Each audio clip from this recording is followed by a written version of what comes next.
25th live on FloGrappling.com. The Tezos Who's Number One, Jacob Couch versus Gordon Ryan card. It's gonna be an absolute banger. Get hyped up, go to FloGrappling.com. We got Gordon Ryan's return, Jacob Couch taking a shot at the king, Nicholas Marigolli making his Nogi debut, Dante Leon versus Mika Galvao, a lot more other bangers all on the card, so make sure you catch it all right here, live on FloGrappling.com.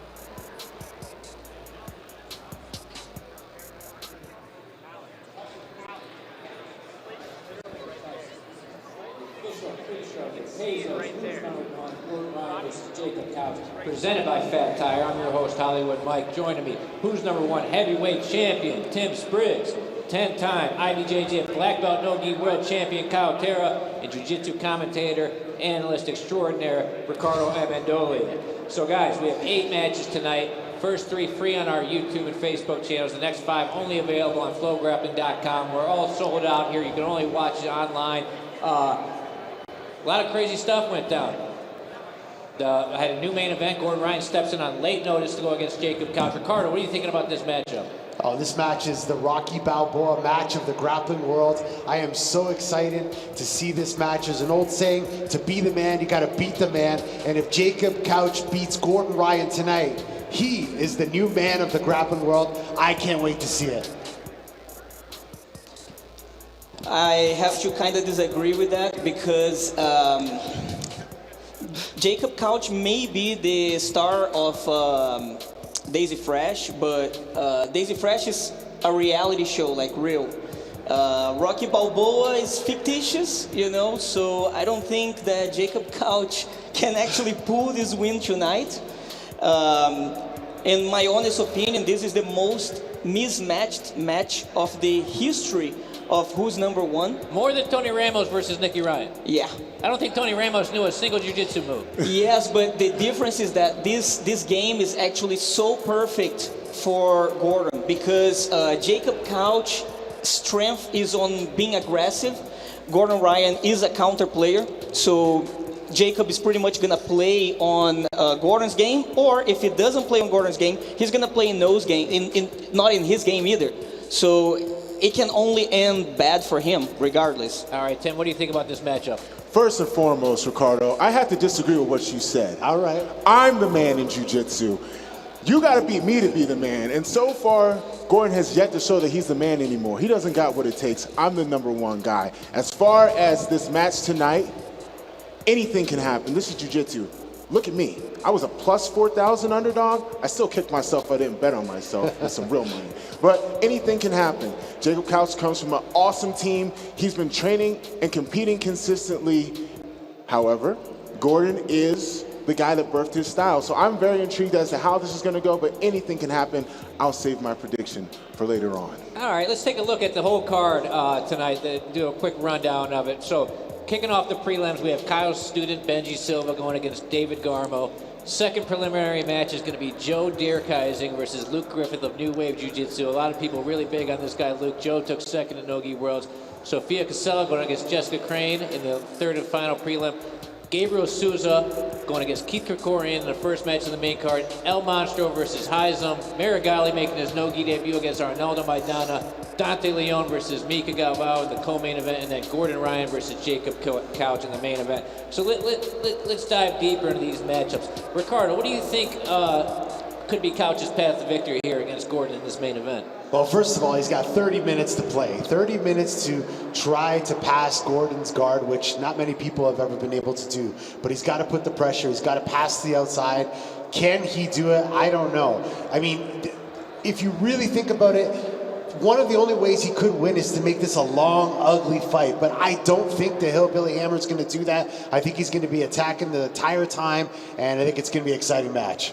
Kyle, you were saying earlier that you had some sort of prediction that you were going to make about this match. What's your prediction? So this match is not going to be easy as everyone is thinking, because Gordon's actually going to let Jacob play a little bit.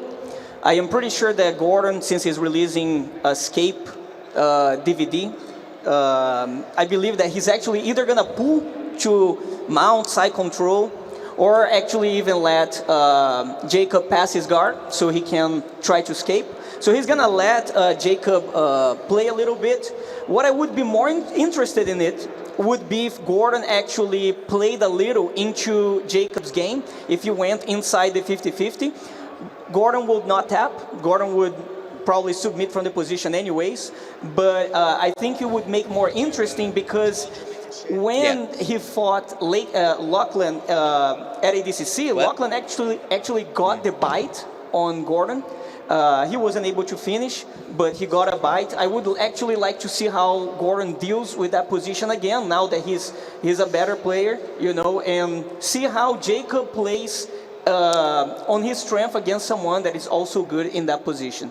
So, Tim, he's calling that Gordon is going to pull what, bottom side control or bottom mount? Yeah. Do you think that would be a smart move if Gordon goes out there and does that against Couch? That would be the worst thing that Gordon could do in this situation. The path to victory for Couch is to use his size. Like, yes, he's oversized. I mean, Gordon is way bigger than Couch right now. However, Couch has been training that pedigo submission fighting style, so he's used to a long grind. He's probably training hours at a time. He needs to push the pace the entire match and force Gordon to attack him, because with this rule set, it's about aggression. It's about submission attempts. And if you know anything about pedigo, it's go, go, go, 24/7, the entire match. That's his main path to victory, getting a decision somehow, some way.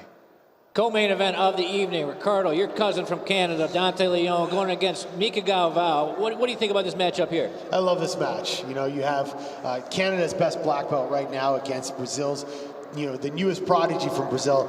Mika Galvao is like a Ronaldo Jacare-esque in his attacks. The kid goes there to kill. He's everything that jiu-jitsu fans want to see in a jiu-jitsu match. I can't wait to see this happen.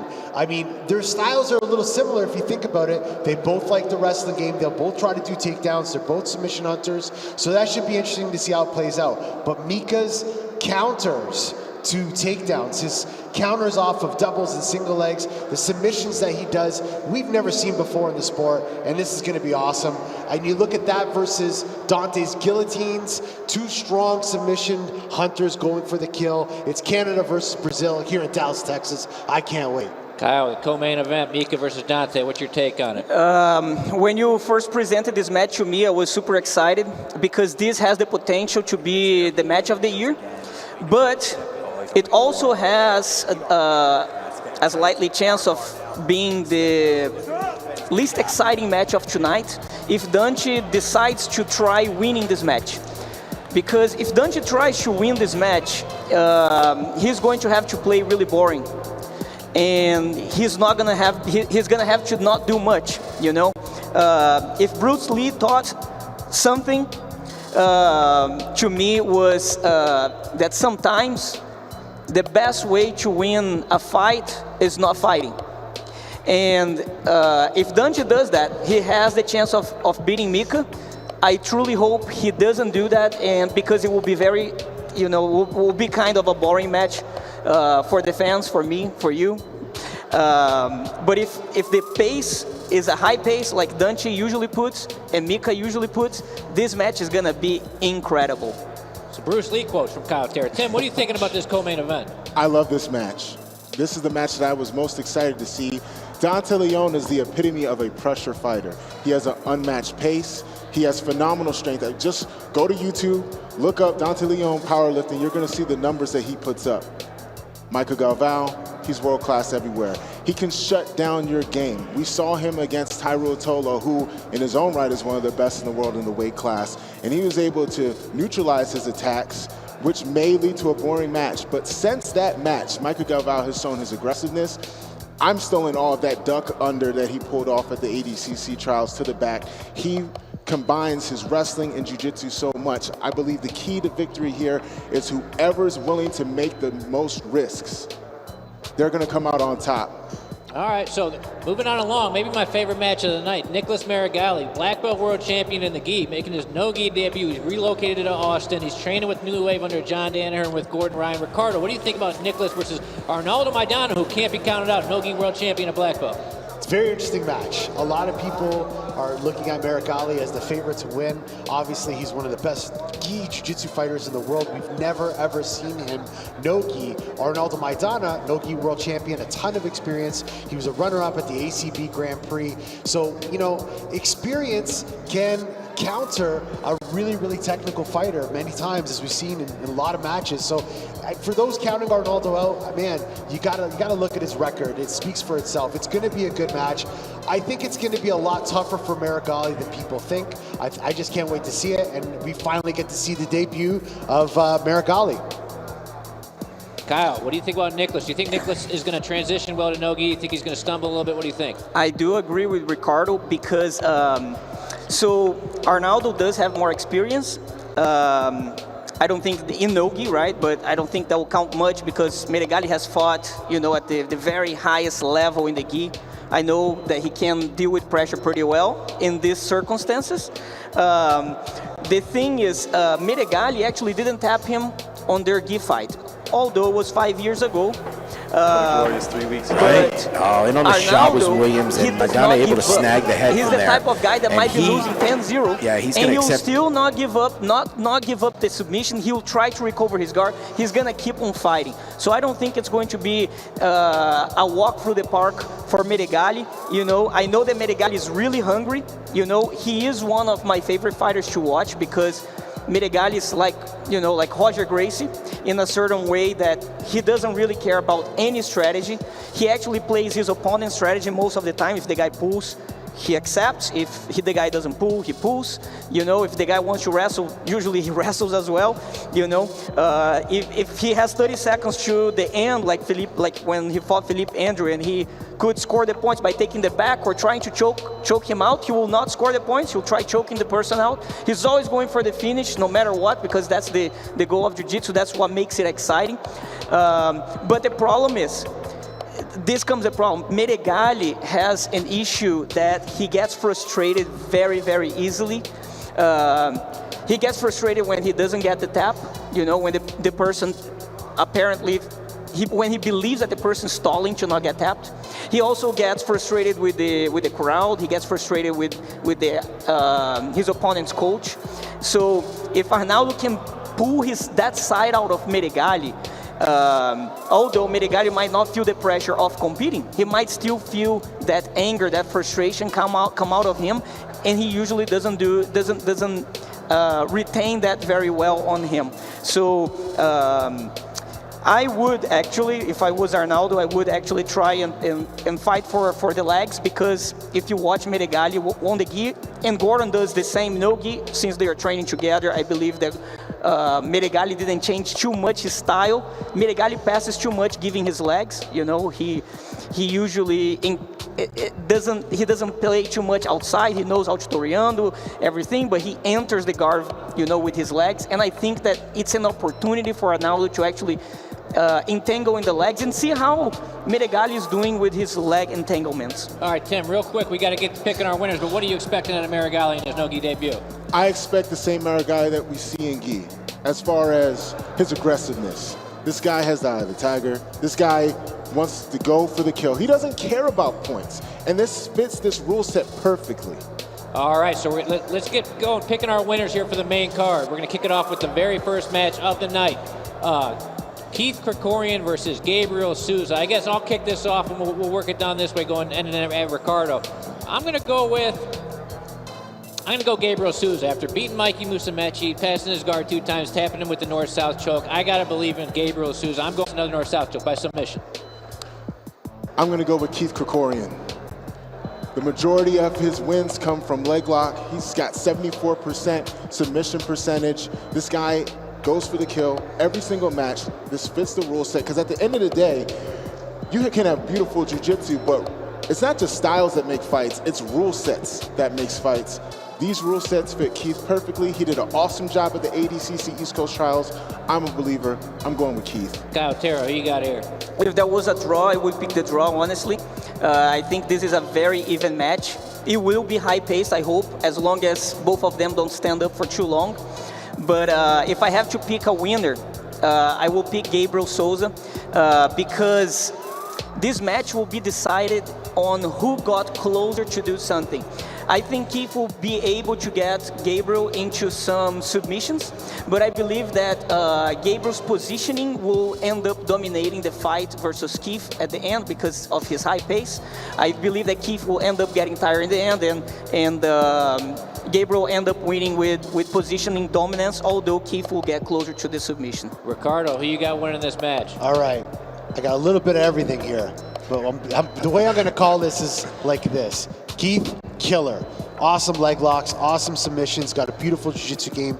Gabriel Souza, I see him slipping out of all those submission attacks, being positionally dominant. It's going to be a war. Gabriel Souza's been in Who's Number One before. This is Keith Krikorian's debut. I got Gabriel Souza taking the win. Match number 2, El Monstro going against Haizam Rita. El Monstro coming off the big win over Nicky Rod last time here in Frisco. Haizam took third at the Who's Number One championship, lost to Tim in the first round.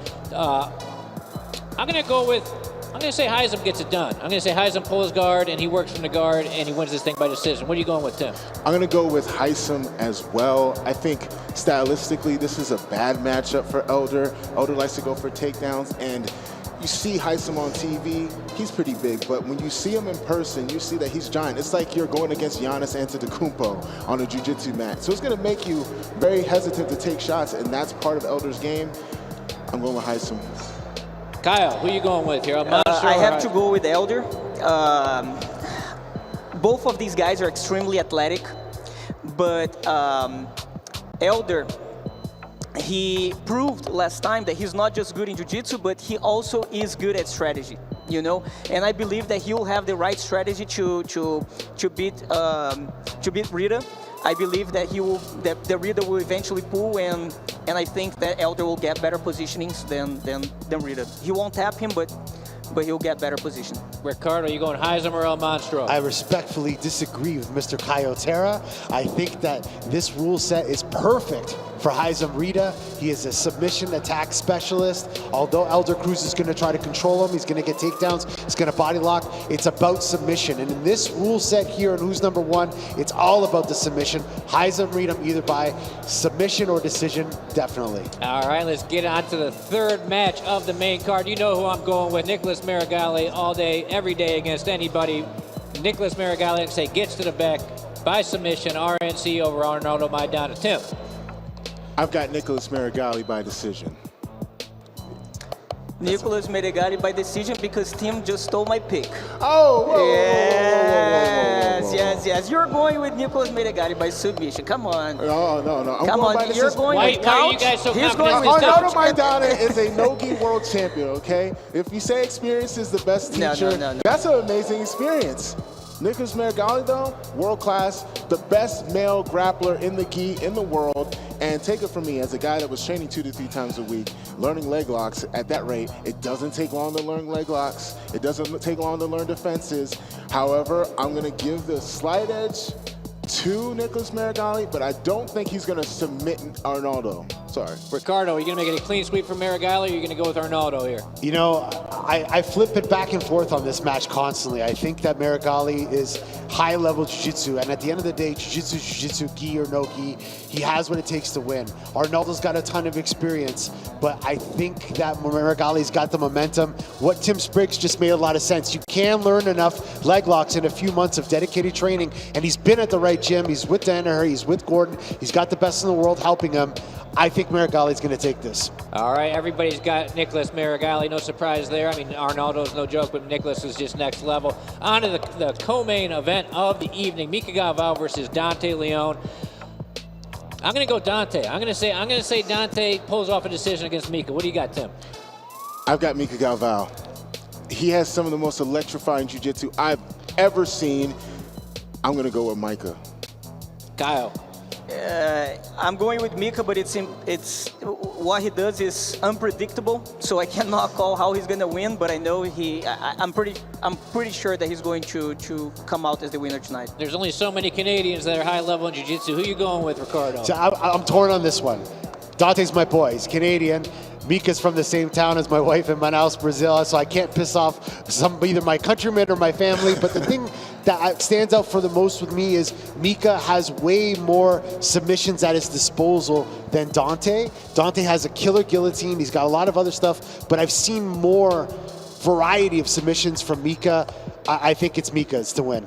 All right, on to the main event, Gordon Ryan versus Jacob Couch. I love Jacob Couch, good friend of mine, but I'm going to have to go with Gordon Ryan. I think Gordon has got to be a favorite against almost anybody in the world right now. I say Gordon wins this one. Tough to say what he's going to win it by because he's always got some sort of agenda, but I say Gordon by submission. Tim? I'm going to go with Gordon by decision. Decision? Oh, you think it goes 30 minutes? I believe so. I think Couch is very game. This is the biggest match of his life, and he's going to rise to the occasion. I don't think he'll get the victory, but he'll put on a valiant effort. If this match goes to the decision, Jacob will win because Gordon will pull side control and mount, in my opinion, and this will give the edge for the referees to give the victory to Jacob. So, but there's no chance Gordon will actually submit this match. I believe around 20 minutes, he'll play around for 10, and then after 10 minutes of fighting, he'll submit. Ricardo, you going with the Hillbilly Hammer to pull out the upset?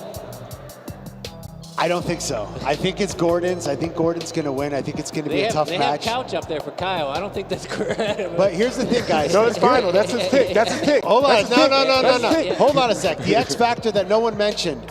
This has been almost 1 year since Gordon Ryan has actually had a really competitive match. Yeah. The exhibition match, that he had here, Philly Fresh, didn't really count. I'm talking about a high-level match like he had a year ago. It was with Wagner, with Matthias Denise, those types of matches. And it's been 1 year since he's had that. So there's a bit of a question mark. There's a bit of an X factor. But I still think the King is going to reign supreme. I see him submitting Jacob Couch. It's breaking my heart to see that, but I think it's going to happen. All right, so there you have it. There's all your picks for Tezos. No, that's not my pick. Yeah, you picked Couch. It's too late to vote. The cameras again. don't lie, folks. Yeah, he might look guys. smart if he pulls it off, but the Tezos, on, who's number guys. one, Gordon Ryan versus Jacob Couch. There's all your picks, presented by Fat Tire. Now we're gonna go to a trailer for something we're really excited about. Me and Tim worked on. Who's next? A submission fighter challenge. We got Craig Jones calling in from Austin. Let's play this trailer. We're gonna come back with Craig Jones calling in and talk about the show. Oh, shit. You good? I'm You your out of host, here? Hollywood Mike. No, you're Welcome good. to Who's No, Next. it's just- You're all here because you're some of the best and most exciting up-and-coming grapplers in the world. You're here for a reason. And over the next 2 weeks, you're going to compete in a 16-man submission-only tournament. It's a no-time limit tournament. No points, no decisions, none of that. Submission only means 8 people are getting tapped today. Ultimately, one of you be crowned the Who's Next champion, get a $10,000 grand prize, and a 3-match contract on Who's Number 1. Good luck, God bless you, and welcome to Who's Next. Who's next?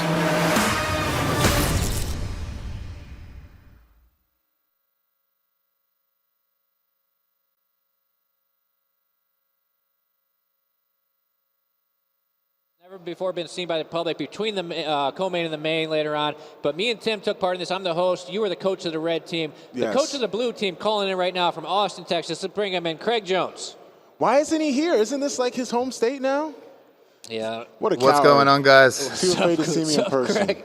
All right, so Tim, first off, what was your experience like coaching on this show on Who's Next? I had a blast. It was great being able to coach the future of jiu-jitsu. I loved how eager these guys were to train and fight for no time limit submission only for a contract. It reminded me of my days coming up in the game, and I was really impressed by everyone's performance. Not only that, we had some really cool challenges that were life-endangering that all the fans of jiu-jitsu and even non-fans will be able to appreciate. Craig, how about you? What was it like for you coaching the blue team on Who's Next against Tim?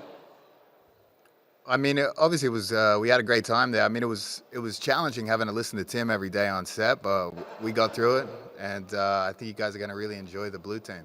All right, so we have a clip here queued up. None of us have actually seen this clip. We took part in filming the show. We haven't seen this, so this is going to be the first time we see it. Let's play this clip from Who's Next, the Submission Fighter Challenge. Oh, shit. Yeah. I'm your host, Hollywood Mike. Welcome to Who's Next. No, this is the trailer. You're all here because you're some of the best and most exciting up-and-coming grapplers in the world. You're here for a reason. And over the next 2 weeks, you're going to compete in a 16-man submission-only tournament. It's a no time. Oh, yeah, okay, here we go. Send it. All right, so we're at Craig's Brown Book. That guy was a character for sure. Star of the show.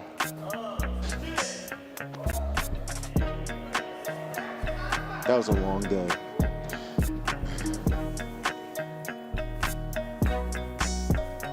This place is freaking dope.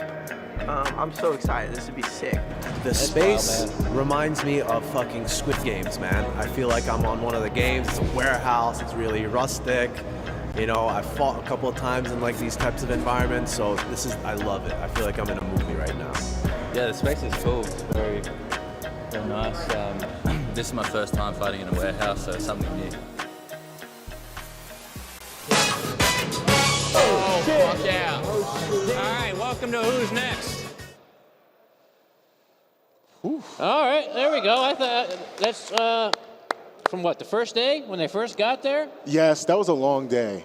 I'm not going to give any spoilers, but that was a long day. So this was a 16-man tournament for $10,000. No time limit, submission only. I think everybody's really going to enjoy this thing. Craig, what do you think people are going to think when this episode's finally dropped? I mean, I think one of the biggest surprises, there's too few really funny personalities in the sport, but I think this show really highlights some of the crazy bastards out there, particularly my favorite sewer rat. Yeah, I mean, I was literally in tears laughing several times a day while we were filming this thing. We had Nicky Ryan out there as the assistant coach for Craig, Alec Balding with you. I'm hosting it. A lot of great personalities on the show. It was a great time. I can't wait till everybody sees this thing. You got anything you want to say before we get out of here? I just want to say that everyone should get a FloGrappling subscription to watch this show. This is the most important show related to jiu-jitsu in the history of the sport. This is going to be a game changer. You know, jiu-jitsu, we're trying to cross over to the mainstream. This show is good for people that love jiu-jitsu and people that don't know anything about jiu-jitsu. So do yourself a favor, check it out when it drops. Craig, what do you think? You got anything to say about the show before we get out of here? I mean, obviously the show was great. There's going to be a lot of animosity throughout the show. I just think I should give Tim an opportunity to avenge his loss to me down the track at the finale to really, let's make this exciting for the fans, Tim. How about you avenge all those losses you've had lately first? You're not even the top guy in your division. By the way, how does it feel to be in second place? And one more thing, too. You see all of us dressed up really nice. You see how we're all dressed up? I'm dressed up in a suit. You know, my suit has my name in it, and you're dressed like you're about to go wash your car. Come on, this is like the biggest show. Did you rent that suit, Tim? No, this is bespoke, baby. You don't even know what that means. Yeah. Give Hollywood Mike his sunglasses back. Oh, these are my sunglasses, baby. My suit got my name in it. You got somebody else's name on your gear. How about this? How about I treat you? My name is on that elbow of yours from when I broke it 3 years ago, my friend. Well, everybody's name is on you. I want a tattoo on that ass cheek as well. L's, huh? Property of Craig Jones. Man, how about this, man? How about I take you suit Polish shopping? that belt for me. Since I'm your daddy now, you're my biggest fan, how about I do you a favor? How about I take you suit shopping? How about I take you clothes shopping because you dressed like a bum? I don't think you could afford another suit, Tim. I think that's your fucking life savings. You put it that one there. You see this gold? This is something you've never felt before. Tim, you might have to pawn that belt to pay your bills, bro. Man, if you think the L's he's taking are bad lately, look at the L's he's going to take on this show, man. All right, if you guys want to see more of this stuff, tune into Who's Next. There was plenty of these two yelling at each other. Who's Next? Submission Fighter Challenge coming soon on FloGrappling. It's going to change the sport. I can't wait. Coming up soon, we're going to have a quick commercial break. Coming up soon, we got the first match. We're kicking it off with the prelims. First 3 free on our YouTube. Next 5 only on FloGrappling.com. This is Tezos, Who's Number 1? Gordon Ryan versus Jacob Couch, presented by Fat Tire. The 4 of us will be back for the post-show afterwards. All right, God bless you. Hope you enjoy the night. Thanks, Tim. Peace out, guys. This Tezos Who's Number 1 is brought to you by Tezos, the energy-efficient blockchain and official partner of Flow Sports. Tezos, designed to evolve, built to empower. Visit Tezos.com to learn more.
Welcome to Tezos, Who's Number One, presented by Fat Tire, coming at you from the Sports Academy at the Star in Frisco, Texas. I'm Howell T, joined by my co-host Chase Smith, and in tonight's main event, wow, the #1 no-gi grappler in the world returns to action here. Gordon Ryan defending his spot against the upstart, the up-and-comer, the underdog, the hillbilly hammer, Jacob Couch, and we couldn't be more excited for it. It wasn't the main event that we were expecting, but hey, things work out sometimes. That's right. We have a true Rocky Balboa story on our hands tonight with Jacob Couch given the opportunity of a lifetime taking on the no-gi GOAT in Gordon Ryan. But it's a fantastic night of fights ahead of us, Hal. That's not the only thing on the menu. Absolutely not. No, of course, Gordon is known as a submission machine. He's going to be going up against the game Jacob Couch. Absolutely nothing to lose in this match. Expect him to bring his trademark aggression and intensity going head-to-head with Gordon Ryan. But as you mentioned, Chase, this is not the only match we have tonight. We have got a stacked card. 8 submission-only no-gi grappling matches. The first 3 of which will be free to watch on our YouTube and Facebook pages. Then the final 5, the main card, exclusive to watch only on FloGrappling. That's right. And if it's your first time watching WNO, this is a great chance to get acquainted with the rules. Let's kick it to our friend Reed to learn how we get down at Tezos, Who's Number One. Welcome to Who's Number One, the premier proving ground for the world's best grapplers. And now right here on this very stage, 2 grapplers will enter and only one will leave victorious. All matches are 15 minutes in length, except where otherwise noted, with no points, no advantages, and no interruptions. Just elite, competitive grappling. There are 2 ways to win. The first is, of course, the most preferred, by submission. And here at Who's Number One, all submissions are legal. Heel hooks, arm bars, twisters, and beyond, the world's best have all the tools at their disposal. And if at any point either competitor taps, the match is over. But if there isn't a submission, we will rely on 3 neutral side judges to determine a winner. Their decision will be based on our Who's Number One judging criteria, which is unique to this match. Now, above all, we are looking for aggression. That means never taking a backward step and moving forward at all costs. We're looking for dangerous submission attacks. That means attempts that will result in a near submission, okay? Leave your 50-50 ankle locks at home. We don't need them. And if it doesn't result in a reaction or a hyperextension, they simply won't count. And finally, positional control. That means guard passes, mount, back takes, anything that leads to positional dominance. The match will be judged in its entirety, and the person with the better display of effective grappling skill will get their hand raised. The referee is also neutral and does not take part in the judge's decisions. His role is purely to control the action on the mats and reset the action should it go out of bounds. This is elite grappling competition at its purest form. A showcase for the world's best grapplers on the world's biggest stage. Just the best fighting the best. It's the only way to truly find out who's number one.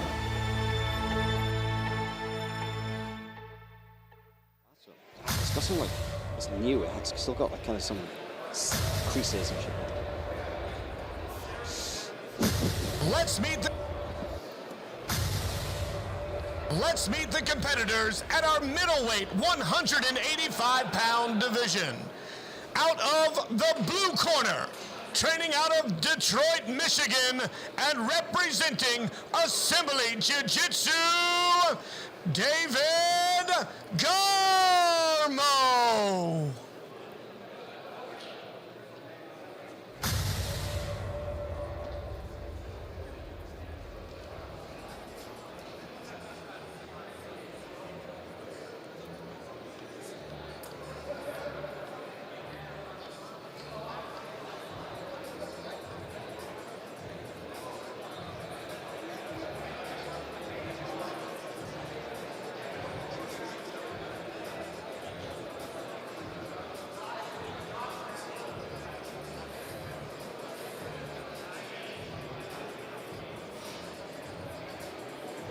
We're about to get things underway here at Tezos, who's number one. A little technical difficulty just so we can get things started with our first match. Just a reminder, David Garmo versus Benji Silva will get things underway here in this prelim match. You can also look forward to prelims with Joseph Dierkhising against Luke Griffith, Jesse Crane versus Sophia Cassella, all of which will be available to watch free on our YouTube and Facebook pages.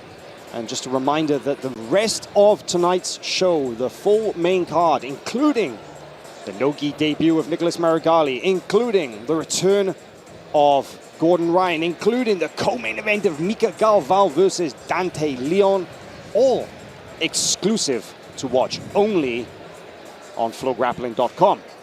If you don't already have a subscription, make sure to go there, sign up, and you will, of course, unlock access to not just the live events. You can stream live events pretty much every single weekend on FloGrappling.com, but also you'll get access to our library of jiu-jitsu documentaries, jiu-jitsu technique and training videos, and much more. Put your membership to work, sign up for FloGrappling, and unlock the world of jiu-jitsu.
Let's meet the competitors at our middleweight 185-pound division.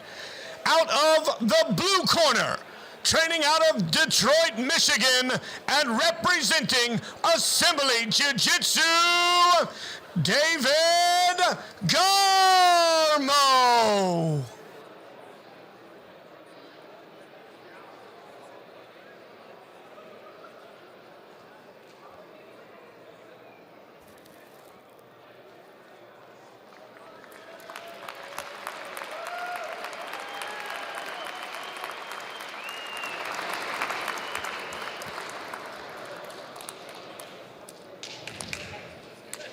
Excuse the technical difficulties, but we do have our first match underway. David Garmo wearing the light blue and in the blue corner on the mat.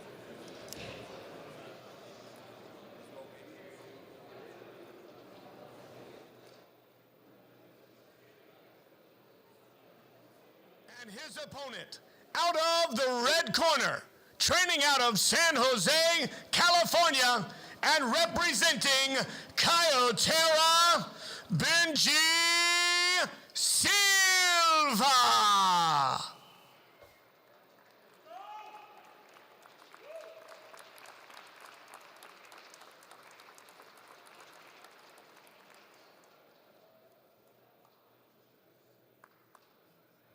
Benji Silva steps to the mat.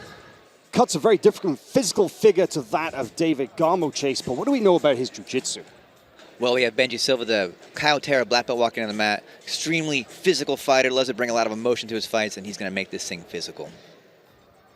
See the tail of the tape, you can see the height difference, 6'2" to 5'7". In most other respects, they are equally matched. And our referee, Gabriel Martins, in the center of the mat, is about to get things underway. As we go, there we are, leading our crew of very experienced officials, as you can see, our judges. And now it is time to get things underway with our first match here at Who's Number One. So you can see Garmo immediately pulling guard. He is wearing the blue and also has the blue ankle band. Benji Silva in black on top. And wasting no time in trying to get things to the ground and working the legs. That's right. If you know anything about David Garmo, he's a very apt leg locker, loves to play guard, but also can wrestle up and jump on your head. Interesting to say that we spoke with Kyle Terra a little bit before the match today, and he mentioned that Benji Silva has been playing a lot up top lately, been working on his passing, and we see already in action here tonight as he looks to engage here with David Garmo's nasty guard game. Yeah, I thought it was interesting to note that in conversation with Kyle, because I was asking, I mean, like, listen, I know Benji as a competitor. I've seen him in action. I've seen him, his intensity and his aggression. Those are the things that I know. But what do I need to know about his jiu-jitsu? He said, kill or be killed. That is his jiu-jitsu. The thing is, you don't get a black belt under Kyle Terra unless you are very technical, right? That's not Kyle's style. He doesn't hand them out. So Benji's going to have some tricks, right? Yeah, I mean, if anything, that's a bit of a compliment, Hal, right? Like, he's technical, but he also has that energy behind him that makes him extra dangerous. And the same thing could be said about David Garmo, kill or be killed. He just goes out there looking for submission at any cost. And sometimes that's been a bit of a problem for him, right? He's looking for his first win here at WNO, which makes this a little bit more intense for him out there. Yeah, he is 0-2 under Who's Number One rules. And looking to pick up that all-important first win here under this rule set. 15 minutes, no-gi submission grappling match. And just a reminder, there are no points in Who's Number One. There are no rounds. It is one continuous 15-minute match. And at the end of that match, if there is no submission, the judges will render a decision.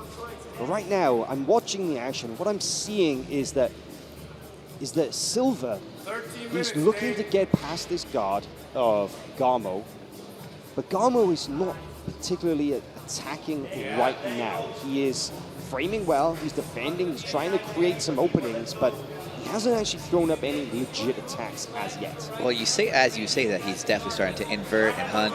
Benji's doing a nice job of controlling that far leg there at the moment, preventing a completion of any real swing. But this is a little bit of a scary moment here as we reset, though. But I was liking what we saw from Silva earlier, trying to go chest to chest, put some pressure on Garmo. But Garmo, very comfortable on bottom, doesn't mind playing, absorbing some of that pressure from top as he looks to get into a leg entry. The initial minutes of any grappling exchange are generally speaking, a feeling out process. Because if you've never gotten hands-on with somebody, if you've never wrestled or grappled an opponent, you're never really sure, like, how strong are they? Like, which side do they prefer to play off? Are they going to grab me? Are they going to be tense? Or are they going to be relaxed, you know? There's all these factors that you need to figure out. And the first couple minutes, usually it's that kind of scouting mission, right? You're trying to figure out exactly what your opponent's got, and then you'll see them really open up with their attacks. They'll have an idea, okay, I've identified an opening here, there's a gap there, and that's when they start getting after it. But they need to stay busy, though. You can't win a match just by filling out your opponent. You need to engage, you need to get busy. And now we see a little more forward motion from Benji Silva, who, having got a nice little stack going, he's going to try and force a turnover, but look at that recovery from Garmo. Yeah, very animated Kyle Terra in the corner of Benji Silva. Liked what he saw there from that stack attempt. I'm sure we're going to see them go back to the well, try and do that one more time, get a little closer to chasing the back. For his part, Garmo has yet to really deviate from the strategy, playing kind of an open guard, reverse De La Hiva on both sides throughout this match. And again, how relatively mellow approach from him in this match, a little bit unusual from what we've seen in the past. Well, I think that Garmo, it's definitely in the back of his mind, right? He's like, I want to get the win. He's not going to throw caution to the wind against somebody as aggressive as Benji Silva, and I say that. And that is an aggressive hunt for the control position. And as we get to the first 5 minutes on the clock, we're counting down, we're also going to get the judges' favor. We're going to find out as we hit this 5-minute mark into the match which way the judges lean so far with regards to who is in control.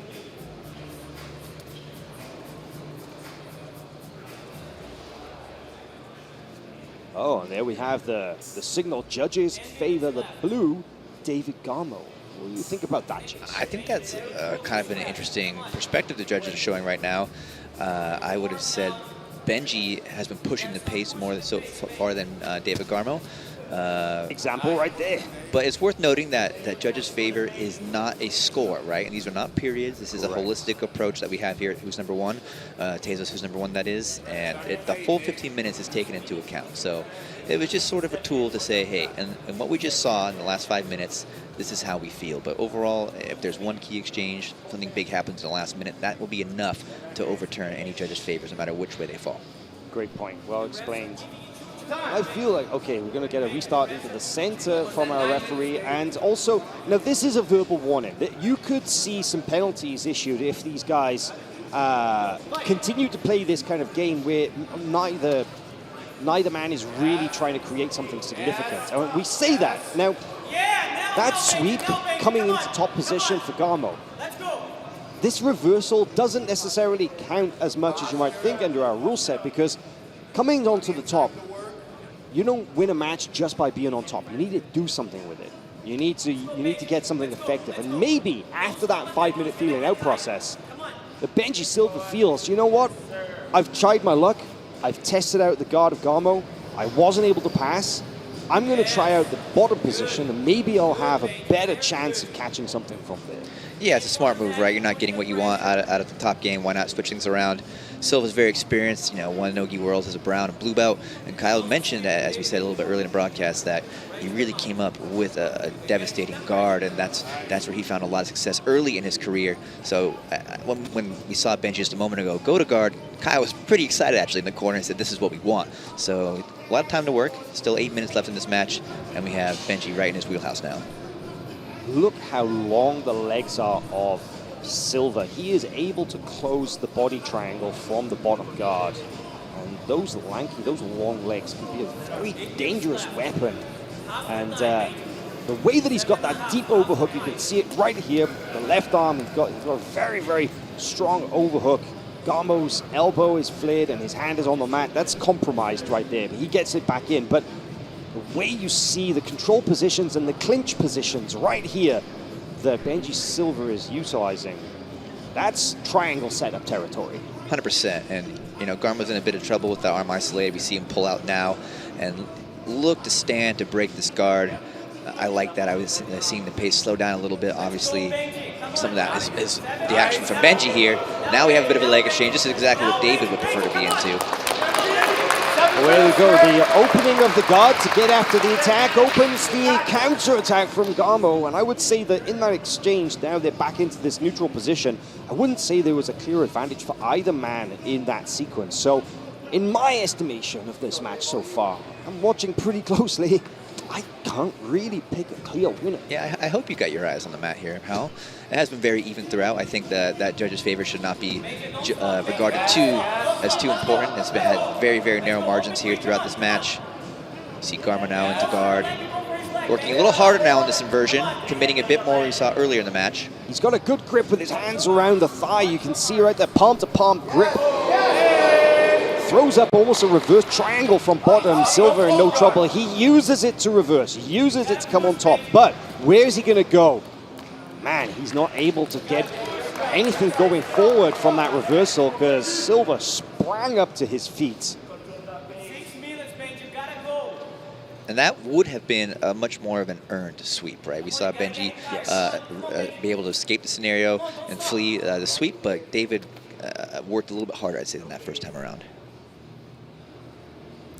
It is in submission only. The sweeps really count if you do something with it or if you actively worked hard to put your opponent down on the bottom, because a lot of the time in submission only, guys they'll concede the sweep.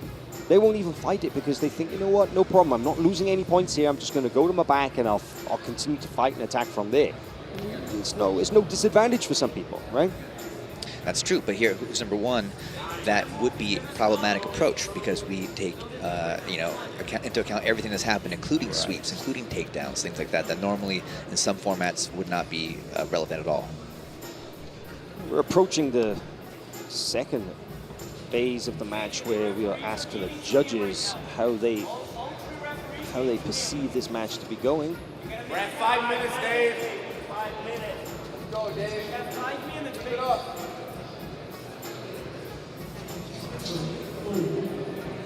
This time the judges favor blue once again, so Garmo has taken 2 judges' favors in a row. But as you so well described earlier, Chase, that is no guarantee that the match is his, because this final 5 minutes, if Benji Silva does something significant, it could outweigh everything that's happened in this match until now. If he's able to get his foot on the gas and to open up, he's still got a solid 4 minutes and 20 seconds left to work. Yeah, at this point, I think even a strong pass from Benji would be enough to maybe be a significant action, right? Right now, we've seen a lot of attempts on both sides, nothing really solidified of note. So we're still looking for that critical moment in this match. Okay, so we just saw an inactivity, a stalling penalty issued against the red, against Benji Silva, because our referee, Gabriel Martins, does not consider him to have been active enough from that top position. And this is really what we're looking for here at Who's Number One. We're looking for constant action. We are looking for people to go forward and to get after it in search of victory. And if our referees, our very trained, our very experienced officials, do not perceive that to be the case, then we'll see these penalties. That's one way to get a little more aggressive, just start chopping away at the legs with some foot sweeps there. Definitely not a lot of intent behind, right? Just to maybe get David Garmo thinking about something. That was a little bit more of a legitimate takedown attempt from Benji Silva. Just over 3 minutes remain. And Benji pulls to guard here. And we'll see, because Garmo, victory is not secure. Victory is not secure. He still needs to go forward. He still needs to put the pressure on. He still needs to get after this. Of course, he's not going to go hell for leather and compromise this lead that he has, but at the same time, it's not possible to just rest and ride this one out. Oh. Nice shoulder throw there from David Garmo. Well defended, I would say, and rolling through with the momentum and managing to turn it so he didn't concede the takedown, but intention matters here. Who's Number One? And Garmo getting underneath that shoulder. That's where the height difference is a huge factor. Yeah, definitely a benefit in that scenario. Also a great use of tempo from David Garmo, kind of lulling Benji into a sense of false security and using that to set up that attempt. Again, though, Benji, as you mentioned, nice job rolling through, jumps the guard, didn't like what he was feeling on the feet. So we approach this 2 minutes left in this match. Really, this is the moment for either man to stake their claim and try and take home the W. They need to do something significant, and I think just one at this point would be enough.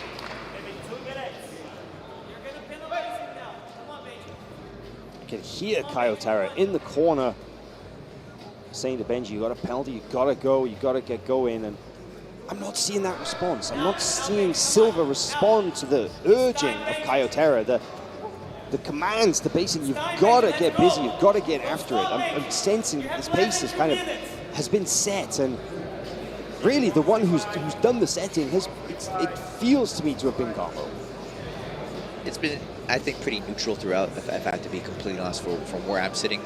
I think it's been a relatively safe approach from both athletes out there. But still some time left, and they're both obviously hungry for this win. Less than 90 seconds remain in this match. This open guard. Oh, look at this. I love the use of that ankle pick to come up, but Garmo, great use of the the turn away. A little risky sometimes exposing your back in that position, but does so deftly. Manages to reset the position and get right back at it. You gotta control Tyler because he's gonna keep on just engaging. He doesn't want to fight. He does not want to fight, mate. He's not even trying to pass. He's just trying to go back. 50 seconds remaining. Our referee once again has stopped the action right here. Looks like we'll get another penalty. Penalty for blue. Stalling. Go, Dave. 50 seconds. Okay, penalties are equal now, one apiece. This is what we need here. We need action, and the referee, Gabriel Martins, is there to remind these athletes that they must work. And already we're seeing the difference. Already we're seeing now Garmo knows how even this match has been, how fine things hang in the balance. And what has he done? He's got his foot on the gas, and he's getting after it now in the dying seconds of this match. The last 30 seconds, this is a lot different match than we saw earlier. 20 seconds remaining. We really needed this energy and this intensity earlier in the match. And they're going to go to the judges' scorecards, and the real question... One last little attempt at entanglement here. Garmo slips out of danger, ends up in close guard, and that is going to be all she wrote here in this match. The real question is, now that the penalties are even, how will the judges score that? How will they assess this match based on the action that we've seen in the previous 15 minutes?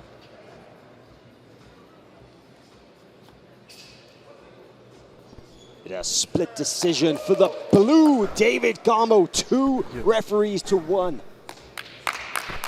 Garmo takes this. I would say that is a reflection. The split decision win is a reflection of the exactly how close this match was. That 2 judges saw it one way and 1 saw it another. Man, it's that would have been a tough one to call.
I am here with the winner, David Garmo, winner by split decision in our opening match of the evening. And David, I want to hear your thoughts on that, because that was a tough one. Both of you received penalties for stalling or inactivity. It was as close as you could call. Give us your thoughts on that match. It was a tough match. My game plan was to come out there really early and just work it right away. And Benji he felt like he was slipping out of my stuff just a little bit too easily, and I wasn't able to get a good handheld, so I was using a lot of energy trying to squeeze his leg, and he was able to remove himself. And it was tough. The first 5-7 minutes, I was really trying to get in on something. Eventually, I did sweep him with something. I don't remember how it happened, but I worked my ass off in that match. I tried to catch everything that I could. He was just doing a good job of defending, and that last 5 minutes. I apologize, it wasn't the funnest last 5 minutes match that I've ever been in, but I really tried to finish that match early, and that's why you saw that last 5. He was just, hats off to him, he was just really difficult to try to catch. Now, David, it's not the first time that you've been here on the mat, so who's number 1, but this is a moment to remember, because you finally get that W. You finally get the 1 in the win column. That's got to feel pretty good.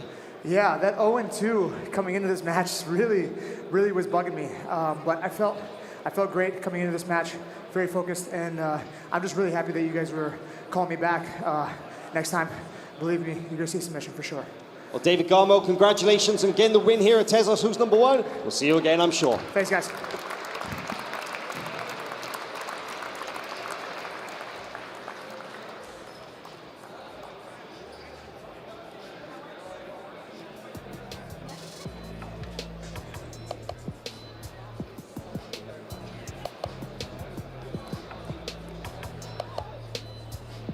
This Tezos Who's Number One is brought to you by Tezos, the energy-efficient blockchain and official partner of Flow Sports.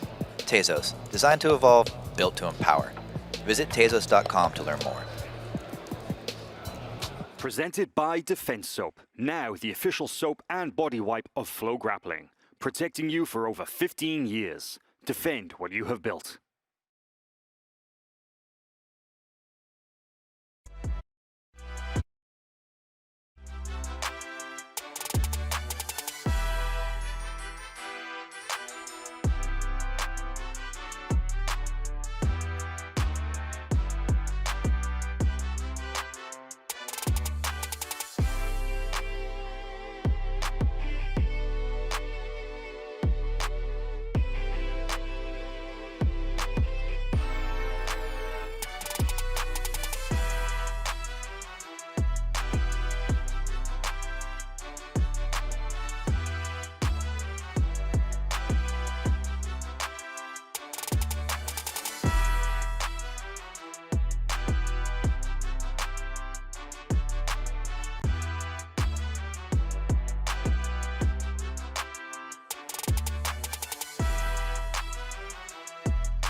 Let's meet the competitors in our heavyweight division.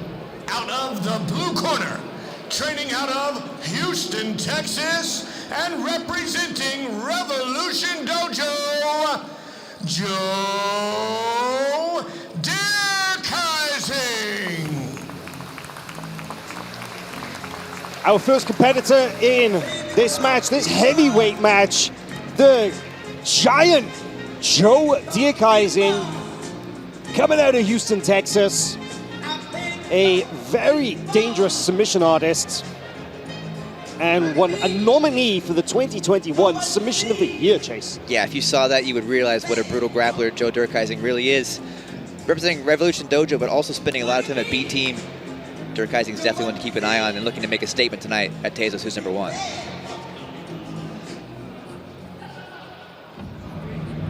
And his opponent, out of the red corner, training out of Austin, Texas, and representing New Wave Jiu-Jitsu, Luke Griffith. Hailing from Johannesburg, South Africa, now based in Austin, Texas, and training with the New Wave squad, the 21-year-old South African Luke Griffith. Man, we got two huge men on the mat right now, Chase. Look at that. Yeah, this is going to be a fun one. Luke Griffith touted as the next big thing by Gordon Ryan himself. Literally. Yeah, no pun intended. This would be fun. Let's look at a quick tail of tape here. Tail of the tape, 6'4" to 6'5", an 11-year age gap. Dierkhising is ranked. Luke Griffith is not making his... Well, they're both making their debut here at Tezos Who's Number One. And our referee, Vinicius Agudo, get things underway. No handshake, just straight to the collar ties. Dierkhising is in the all black, in the blue and white. Luke Griffith. Immediately heavy on that head. Oh, both are. Look at this, aggressive collar ties. I'm liking Griffith's kit, by the way. I think it's snazzy looking. Eye-catching indeed. Chatting to the South African yesterday, just getting to know him a little bit. He said that he came to Austin, Texas as basically a jiu-jitsu tourist. He's like, you know what, I love jiu-jitsu, I want to go train with Danaher and Gordon and those guys, and he impressed him so much in just their regular open classes that he was invited very soon to the pro training sessions, and it's just been full speed ahead from there. And he's talking about ADCC trials coming up in Europe, of course, which is where he would compete. But look at the takedown there. Head in the middle double for Dierkhising, puts the very tall Luke Griffith on his back, and now, wow, just although wrestling up, we have Luke here answering back immediately on his single legs. Beautiful turn to the back here. Immediately jumping on the back, he's got a hook in. Body triangle is on. Wasting no time in going on the attack. That might be it. It's hard to see from this angle. There's a tap. That's it. Oh, Luke Griffith gets the finish in a little under. Oh my word, the time. Look at that. Less than a minute and a half. I can't believe it. Now we're cooking a gas here at Tezos, who's #1. What a finish. That is the way to announce your arrival here at who's #1. Luke Griffith cornered by John Danaher and Gordon Ryan. And they're here at side for that emphatic submission win. Luke Griffith getting the job done by rear naked choke in less than 90 seconds. Phenomenal. Yeah, way to answer back from that double leg from Dierkhising. Luke Griffith wrestles up, switches from the single, attacks the back, jumps on it, secures the finish seconds later. Oh, I gotta say, as far as who's #1 debuts go, that's probably one of the most impressive I've ever seen. Yeah, really, this replay is going to be the entire match because there's only 1 or 2 key exchanges here. There's that great double leg as mentioned, and then we saw Griffith answer back almost immediately there with this wrestle up. Really clean technique, something we know the guys at New Wave work quite a bit, and this would seem premeditated, Hal. Look at the way that he jumped on that back, wasted no time, and put the body triangle on from standing and was able to work on the neck, and as you called it, Chase, got the sub, and that's all she wrote. What a performance. Man, if you're Luke Griffith, that is about the best way you could possibly make a debut here at Tezos, who's #1. Congratulations, what an amazing submission. That was amazing, that was incredible. Thank you very much, Al. Yeah, I'm super glad that I was able to come out and get the submission. You know, I've been working really hard to try and make sure that I can live up to, you know, the expectations of John and Gordon, and I'm super grateful for, you know, everything that they've done for me. I wouldn't be where I am without their help, so thank you, John and Gordon. So, people may not realize, of course, this being a no-gi competition, no belts or anything to signify, but you are a purple belt in jiu-jitsu. You just submitted a black belt, a no-gi world medalist black belt in less than 90 seconds. Now, when we spoke to Gordon Ryan, he said, I've got this South African kid. You won't believe it. I'll put him up against anybody in the world. And you just did that, man. Less than a minute and a half. Yeah, I mean, definitely a lot of respect to Joe. I mean, he's a world-class competitor, but, you know, belts, I mean, not very much, especially in no-gi. And the way that we've been training, it's no surprise to me that the submission came. So, of course, you came to Austin, Texas from your home in South Africa. Now you were invited and you're part of the New Wave Jiu-Jitsu squad. I want to know, man, what's the future for Luke Griffith there? You know, it's definitely exciting for me to be here, and I'm just going to take it one day at a time, but definitely setting my sights on the world's best, and everyone can be put on notice because I'm coming, and I'm coming quick. Well, I hope to see you do that, more of that again here. Who's #1? That was incredible. Give it up for your winner, Thank Luke you, guys. Griffith.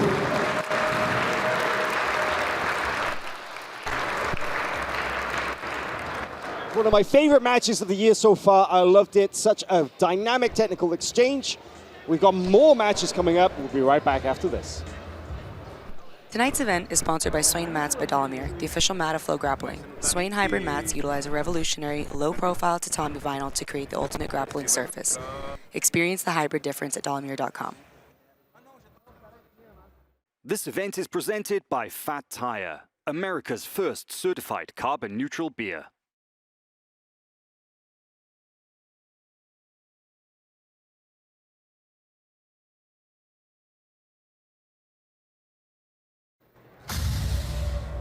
Let's meet our competitors in the strawweight 115-pound weight class.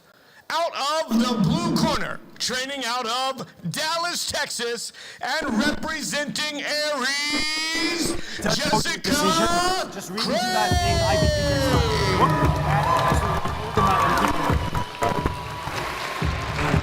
Wow, look at that crowd reception for our local hero, Jessica Crane, aka Jessie Crane, returns to the Tezos Who's Number One arena after snatching a spectacular submission in her last match here. That's right, she definitely made waves with that savage heel hook submission just a few months ago. Looking for a repeat here tonight. See if she can do it.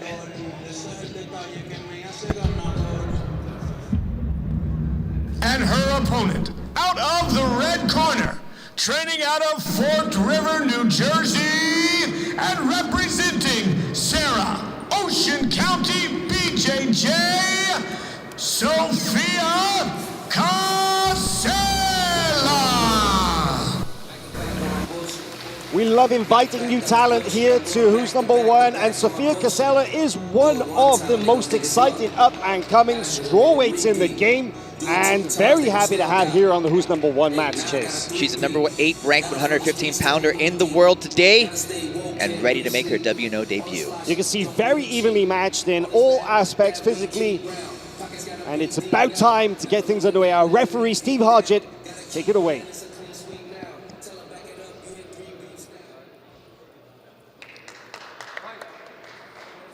Jessica Crane in the all-black, Sophia Cassella in the blue immediately sits to guard. And going forward, this is what I like to see, Chase. No hanging around, no waiting for your opponent to come forward. But look at that. Crane answers with an equal amount of forward pressure, but she's got to be dangerous because Cassella is immediately trying to tangle up those legs. Yeah, beautiful entry here from Cassella. Looking for a heel, it looks like. Crane's knee. She's got great exposure here. Is still in this knee line here. Dangerous setup here. Locks it in.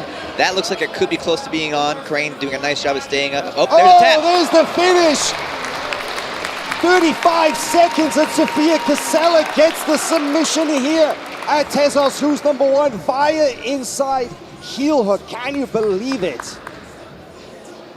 That is one of the fastest submissions that we have seen in Who's Number One history. I believe that is the second fastest submission we have ever had here at Who's Number One, Chase.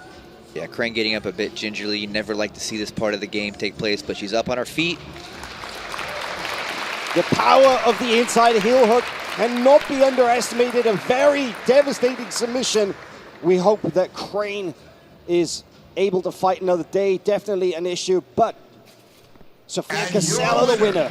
Representing Sarah, Ocean County, BJJ, Sophia Cassella.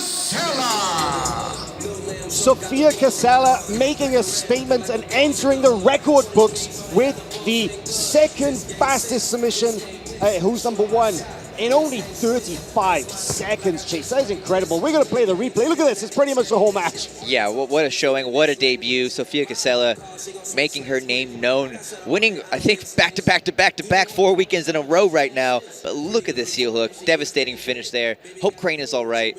But, man, what a statement, like you said. There it is. You can see the extension on that, or the exposure of the heel, I should say, and then the power of the hips driving through the knee. A very devastating submission indeed. Well, I'm here with the winner, Sophia Cassella. Now, Sophia, I have the honor of informing you that you just scored the second fastest submission in Who's Number One history. Only 35 seconds. Give it up, guys. That is a record. Fastest submission in a women's match here at Who's Number One. That must feel pretty good. Feels great. Really Tell me excited. about that, man. You had a very clear game plan. You were going straight after the legs. Did you expect to get it so quick? I honestly wasn't really sure what to expect. All I knew is that I wanted to get into her legs, and I exposed the heel like right away, so I just took it. You took it home. Now, Yeah. for anybody who's seen you compete, maybe not such a surprise, you're a submission machine. We've seen you compete, and now, correct me if I'm wrong, but I believe that is 4 weekends in a row that you've been picking up wins? It's actually 3. Next weekend will be 4. I'm competing at trials, so. Oh, excited. well, with that kind of momentum, let's look forward to seeing what happens there. But tell me how much that experience has helped coming in here to Who's Number One. It definitely helped a lot, especially because it's my first time competing on this show, and it's like I think Jessica's 6th time. So like having those like wins in the previous weeks definitely gave me some confidence coming out on a big stage like this. Well, putting the strawweight division on notice, Sophia Cassella, congratulations, your winner here. Thank you so much.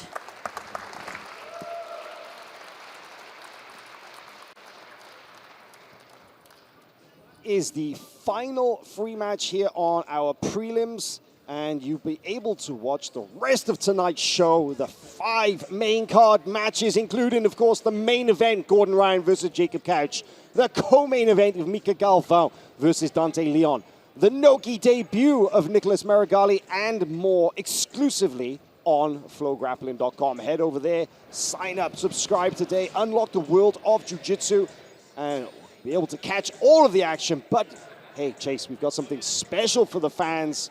Next, we got a trailer for our upcoming reality TV show, Who's Next?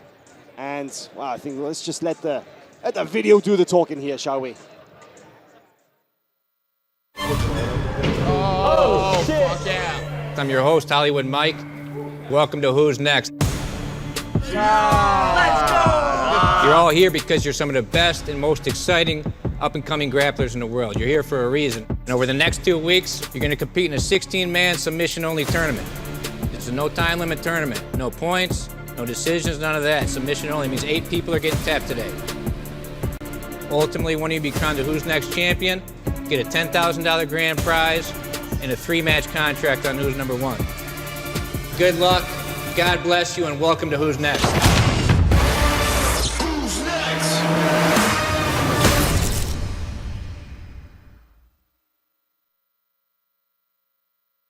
This Tezos Who's Number 1 is brought to you by Tezos, the energy-efficient blockchain and official partner of Flow Sports. Tezos, designed to evolve, built to empower. Visit Tezos.com to learn more. The Tezos blockchain is designed to be different. It's built to be powerful but flexible, allowing even the most rigid of frameworks to evolve and update over time. This means you don't have to choose between stability and innovation. It's how an ecosystem with differing priorities and specialties can take the best ideas and implement innovative, adaptive solutions without disruption. Tezos is a network built to last, designed to seamlessly adapt to the mysteries of tomorrow. Stronger today than ever before, and even stronger tomorrow. When great new ideas emerge, Tezos will be ready. And so will you. Tezos, designed to evolve, built to empower.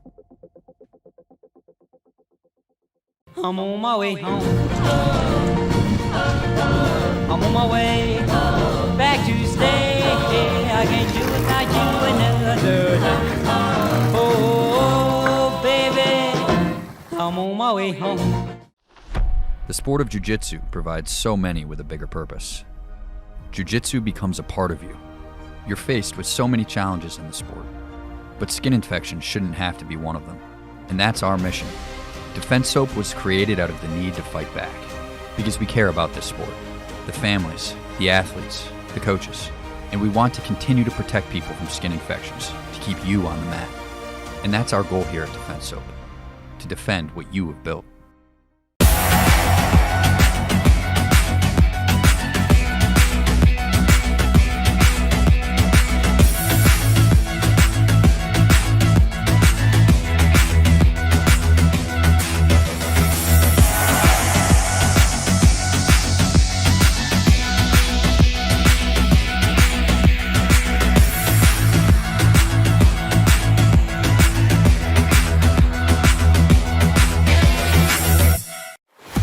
To push the pace, be stronger, weaponize your technique. The new era of BJJ strength and conditioning is here.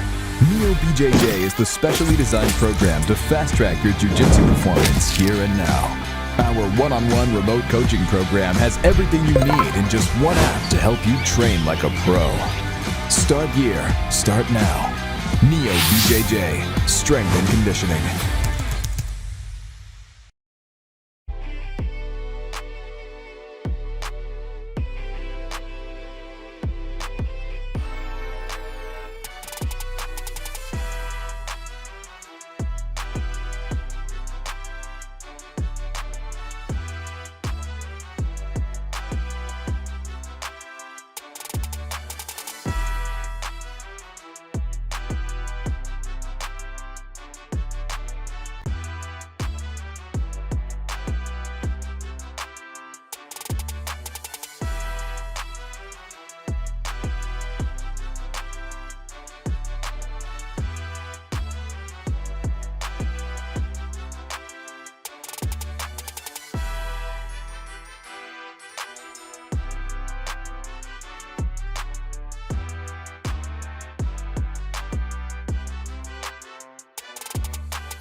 My name is Gabriel Souza. I'm from ZRT Apex. I'm a black belt in Jiu-Jitsu first degree. I'm competing against Krikorian. He's a guard player, very dynamic. I'm Krikorian. I'm out of 10th Planet San Diego, and I'm a black belt. I'm here to make a statement. I'm here to be excited.